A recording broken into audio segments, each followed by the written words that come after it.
প্রথম দিন কে ছিল? হামজা। হামজা আসে নেই। হামজাকে কে কে নিষেধ করেছে? যারা নিষেধ করেছে তওবা করে মুসলমান হও। কোরআন শরীফ থেকে যারা নিষেধ করে এরা মুসলমান না। ফতুয়াকার, ফতুয়াকার। وقال الذين كفروا لا تسمعوا لهذا القرآن সূরা ফুসসিলাত। আল্লাহ বলছেন কাফেররা বলে কোরআন শুনো না। হামজা তুমি কার নিষেধাজ্ঞা শুনে আসলা না? তোমাকে আল্লাহর আদালতে আসামির কাঠ গড়ায় দাঁড়াতে হবে। গতদিন অনেক লোক তারা আলোচনা শুনতে এসেছিল, কেন তুমি আসলা না? কোন ছাগল তোমাকে নিষেধ করেছে? সেই নিষেধাজ্ঞায় তুমি কান দিলা কেন? আল্লাহ তাকে কোরআন অনুযায়ী চলার তৌফিক দান করো। যদি শরীয়তের কারণে না আসো আল্লাহ মাফ করবেন। আর যদি একজন বলেছে তুমি আসলা না, তুমি তওবা করো, তুমিও কবিরা গুনাহ করেছো। জামাল আসার কথা ছিল গতকাল, আজকে এসেছে, কাফারা দিয়েছে। আল্লাহ জামালকে কবুল করুন। জোরে বলেন আমিন।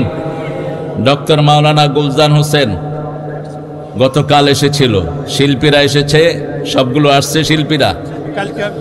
ও আগামীকাল, আগামীকাল শিল্পী মেলা হবে এখানে। এই শিল্পীরা যেন সঠিক গজলগুলো গায়, আল্লাহ তাদেরকে তৌফিক দান করুক। তবে এখন একটা মজা আছে, চরমনায় আর জামাতে এক হয়ে গেছে, ঠিক না? কথা কন না কেন? এখানে চরমনায় শিল্পীও আছে, শিল্পী বদরুজ্জামান না, আর কিছু আছে গোলালু। এগুলো কোন দলের আল্লাহ ভালো জানে, এগুলো আমিও চিনি না ঠিক মতো।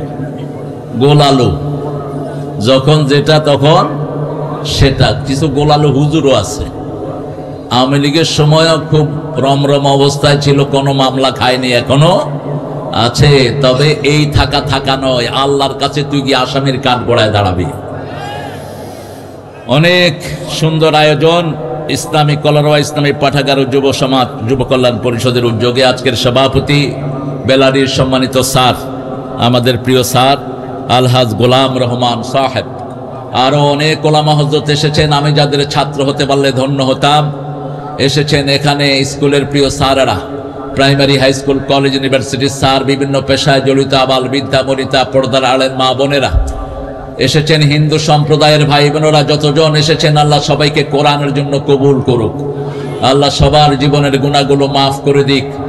আমরা এখানে এসেছি জান্নাতে যাওয়ার জন্য, ঠিক না ঠিক? আমরা কোরআন মানব তো? মানব তো? কোরআন যারা মানবে না তাদেরকে কোরআনই জাহান্নামে নিয়ে যাবে।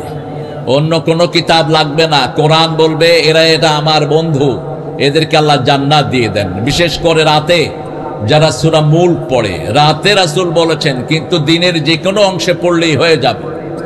সূরা মুলক এবং সূরা সিজদা রাসূল একসাথে পড়তেন, দুইটা সূরা, 30 আয়াত। কয়টা আয়াত? 30 আয়াতের সূরা।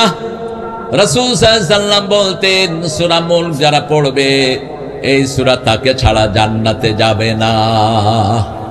আজকে রাতে আমরা শপথ করব, যতজন ভাই বোন এখানে আছি সবাই সূরা মুলকটা পড়বো। রাজি আছি তো? রাজি আছেন?